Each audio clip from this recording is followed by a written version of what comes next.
हंसते रहो हंसते रहो। हंसने और हंसाने के लिए हमारे चैनल को सब्सक्राइब करो। कुछ औरतें आपस में पति पत्नी के रिश्ते पर बात कर रही थी। थोड़ी देर बाद सुनकर एक बोली, अरे बहन, पता नहीं कुछ औरतें अपने पति की बुराई कैसे कर लेती है।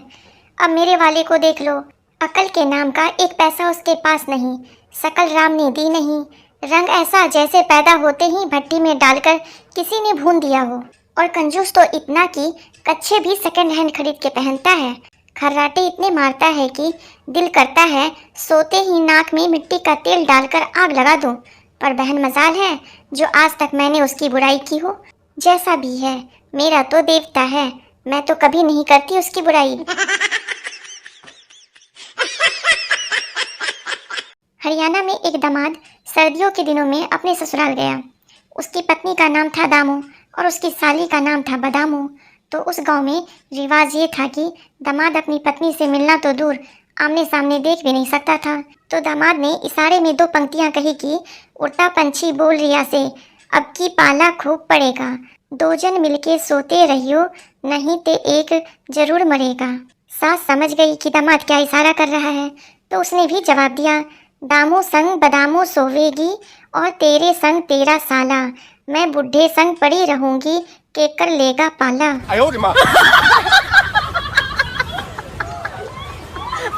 एक साहब सुबह सुबह ऑफिस जाने के लिए बस में चढ़े तो कंडक्टर ने मुस्कुराते हुए पूछा, कल रात ठीक ठाक घर पहुंच गए थे सर? साहब, क्यों, कल रात को मुझे क्या हुआ था?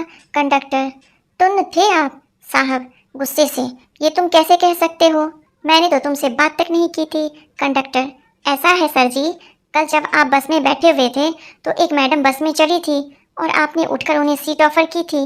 साहब, तो लेडीज को सीट ऑफर करना गुनाह है क्या? कंडक्टर, गुनाह तो नहीं है सर, पर उस समय बस में केवल आप 2 ही पैसेंजर थे। एक बार एक पैजामा पहने हुए इंडियन से एक अंग्रेज ने पूछा, आपका यह देसी पैंट कितने दिन तक चल जाता है? इंडियन ने जवाब दिया, कुछ खास नहीं, मैं इसे 1 साल पहनता हूँ, इसके बाद श्रीमती जी इसको काटकर राजू के साइज का बना देती है, फिर राजू इसे 1 साल पहनता है, उसके बाद श्रीमती जी इसको काट छाँट कर तकियों के कवर बना देती है, फिर 1 साल बाद उन कवर का झाड़ू पोछे में इस्तेमाल करते हैं।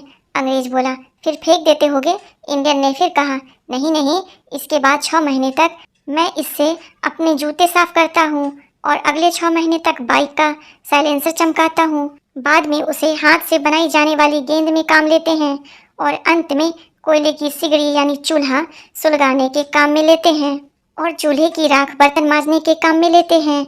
इतना सुनने के बाद अंग्रेज बेहोश होकर गिर गया और उसे होश आने पर एहसास हुआ कि आखिर अंग्रेज भारत छोड़कर जाने पर क्यों मजबूर हुए।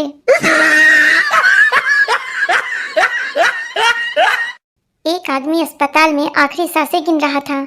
एक नर्स और उसके परिवार वाले उसके बिस्तर के पास खड़े थे।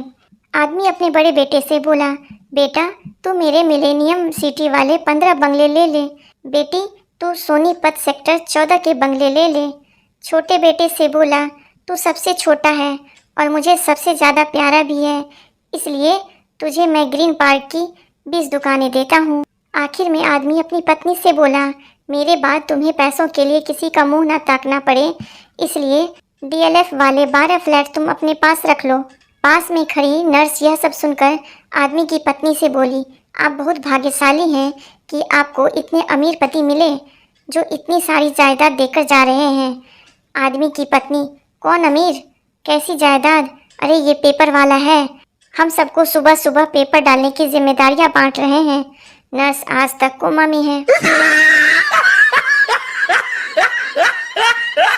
एक औरत अपनी कुछ परेशानियों को लेकर एक बाबा के डेरे में पहुंची। बाबा ने सारी परेशानियों को बड़े गौर से सुना, फिर बोले, बेटी इसका हल निकल जाएगा, सब ठीक हो जाएगा, लेकिन इसके लिए कुछ खर्च आएगा। औरत ने पूछा, कितना खर्च आएगा? बाबा, तुमसे मैं ज़्यादा तो नहीं ले सकता, लेकिन पुराणों के अनुसार हमारे कुल 33 करोड़ देवी देवता हैं, बस सबके नाम के 1-1 पैसा दान कर देना। औरत ने मन ही मन कैलकुलेट किया तो बाबा के हिसाब से कुल खर्च 33 लाख रुपए आता था। औरत भी चालाक थी, उसने कहा, ठीक है बाबा जी, आप बारी बारी से सबका नाम लेते जाइए, मैं 1-1 पैसा रखते जाऊंगी। बाबा डेरे में अभी भी बेहोश है, महिलाओं को कमजोर न समझें, कई तो इनकी वजह से ही बाबा बने हैं।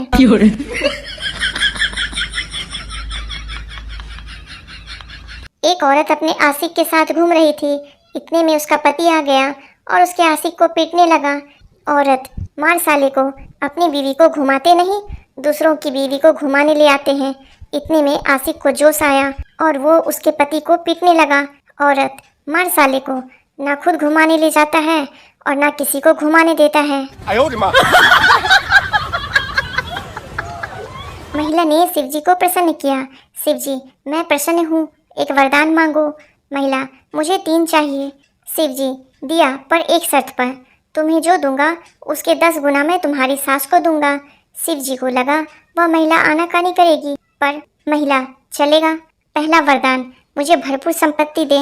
दिया, सास को 10 गुना मिली। दूसरा वरदान, मुझे सबसे सुंदर बनाओ। ठीक है, सास 10 गुना सुंदर। तीसरा वरदान, मुझे एक हल्का सा हार्ट अटैक दे दो। सास को 10 गुना झटका, धर धर धर धर धर धर। सास सीधे ऊपर। अब सब बहुरानी का। शिवजी त्रिशूल लेकर उस व्यक्ति को ढूंढ रहे हैं जिसने कहा औरतों की अक्ल घुटनों में होती है।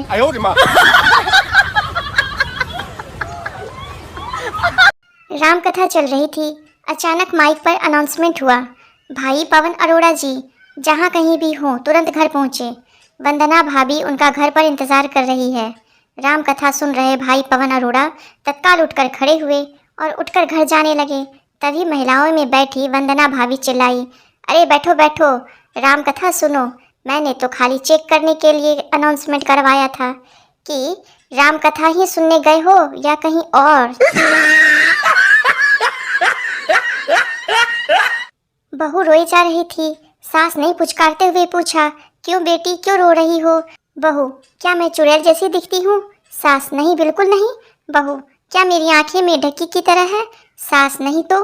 बहू, क्या मेरी नाक पकोड़े जैसी है? सास, नहीं। बहू, क्या मैं भैंस जैसी मोटी और काली हूँ?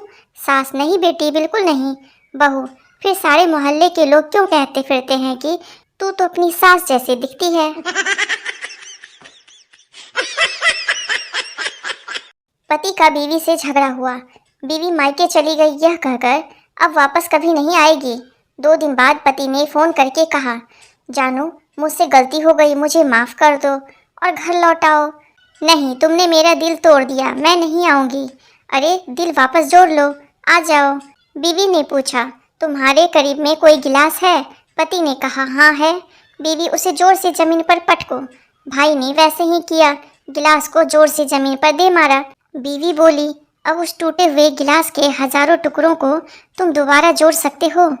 पति ने जवाब दिया, नहीं, गिलास टूटा ही नहीं है, स्टील का है। बीवी, बड़े कमीने हो, शाम को आ जाओ लेने। लड़का जिस लड़की को पसंद करता था उससे कहने लगा कि मुझे कोई ऐसा तोहफा दे दो जिससे मैं अपने पास संभाल कर रख सकूं। लड़की ने अपने जूते का तला उतार कर दे दिया। लड़का वह तला लेकर सुनार के पास गया और उससे कहा कि चांदी का फ्रेम बनवाकर इस तले को इसमें जड़ दो। सुनार ने कहा, कल आकर ले जाना। अगले रोज लड़का तला लेने गया तो सुनार ने लड़के से पूछा कि यह जूता किस पीर बाबा का है? लड़के ने कहा कि यह किसी पीर साहब का नहीं बल्कि मेरी महबूबा का है। सुनार ने कहा, उठ खबीस की औलाद, कल से मेरा सारा खानदान जूती चूम चूम के पागल हो गया है। संता, हेलो, आप फ्लिपकार्ट से बोल रहे हैं? Flipkart, yes sir. संता, आज मेरी पत्नी की डिलीवरी हुई है और उसने एक लड़के को जन्म दिया है। फ्लिपकार्ट, खुशी की बात है, पर इसमें हम आपकी क्या सेवा कर सकते हैं? संता, कुछ नहीं, मैं आपको अपना अकाउंट नंबर देता हूँ, आप उसमें रुपये जमा करवा दीजिए। फ्लिपकार्ट, हेलो सर, कैसा कैश? संता, अरे आपकी कंपनी ने इतने बड़े बड़े विज्ञापन बोर्ड लगाए हैं ना, कैश ऑन डिलीवरी। फ्लिपकार्ट कर्मचारी बेहोश। एक जाट अपनी ससुराल में 25 रोटी खा चुका था तो सास ने परेशान होकर कहा, जवाई, खाने के बीच बीच में पानी भी पीना चाहिए। जवाई, बीच में तो पीता हूँ। सास, मन ने तो देखा ना पीते। जवाई बोलिया, बस देखती जा, अभी बीच तो आने दे पहले।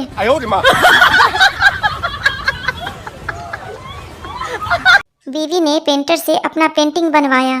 फिर कुछ सोचकर पेंटर को कहा कि गले में नौलखा हार भी बना दो। पेंटिंग बनने के बाद पेंटर ने पूछा, आपने ऐसा क्यों किया? बीवी बोली, कभी मैं मर गई तो ये दूसरी शादी कर लेंगे, नई वाली आएगी तो ये हार ढूंढेगी और मिलेगा नहीं तो झगड़ा होगा, तब मेरी आत्मा को सच्चा सुकून मिलेगा। इसे कहते हैं जिंदगी के साथ भी और जिंदगी के बाद भी। रोज रोज पत्नी की झिकझिक से परेशान चंदू अपना सामान बांधते हुए पत्नी से बोला, अब तो मैं तेरे साथ एक पल भी नहीं रहूँगा। घर छोड़कर चंदू रेलवे स्टेशन गया। वह ट्रेन में चढ़ने लगा, तभी आकाशवाणी हुई, इसमें मत चढ़, ये पटरी से उतर जाएगी। चंदू एयरपोर्ट गया। वह प्लेन में चढ़ने लगा कि आवाज़ आई, इसमें मत चढ़, यह क्रैश हो जाएगा। चंदू ने बस में जाने का सोचा। बस में चढ़ने से पहले फिर आवाज़ आई, इसमें मत चढ़, यह खाई में गिर जाएगी। चंदू गुस्से से बोला, कौन है यार? आवाज़ आई, मैं भगवान हूँ।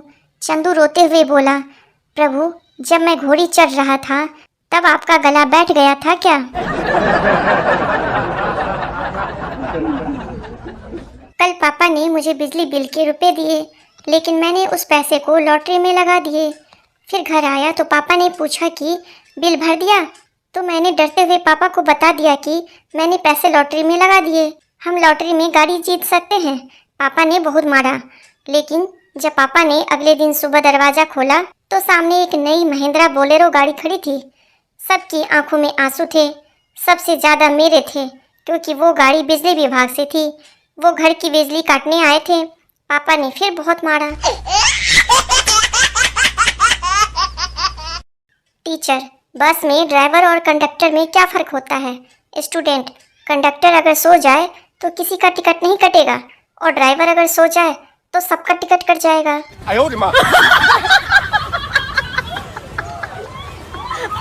टीचर, 1869 में क्या हुआ? सुरभि, गांधी जी का जन्म। टीचर, बिल्कुल सही, बैठो नीचे। टीचर, गौरव तू बोल, 1872 में क्या हुआ? गौरव, गांधी जी 3 साल के हो गए, मैं भी बैठूं क्या? पति ने पत्नी को वश में करने के लिए एक तावीज लिया। 1 महीने बाद पति, बाबा, पत्नी पर तो कोई असर नहीं हुआ, पर पड़ोसन वश में आ गई।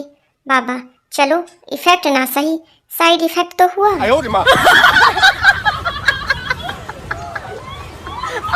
पार्क के किनारे एक युवती को अकेला पाकर पोचू जी हाथ में फूल लिए उसका पीछा कर रहे थे। युवती, तुम्हें पता है पीछे मेरी माँ आ रही है। पोचू जी, अरे हम तो खानदानी आशिक हैं, तुम्हारी माँ के पीछे मेरे पिताश्री आ रहे हैं। 2 छात्र रात में पढ़ते हुए। पहला, कितने बजे हैं यार? दूसरा छात्र उठा और एक पत्थर सामने वाले गर्ल्स हॉस्टल में दे मारा।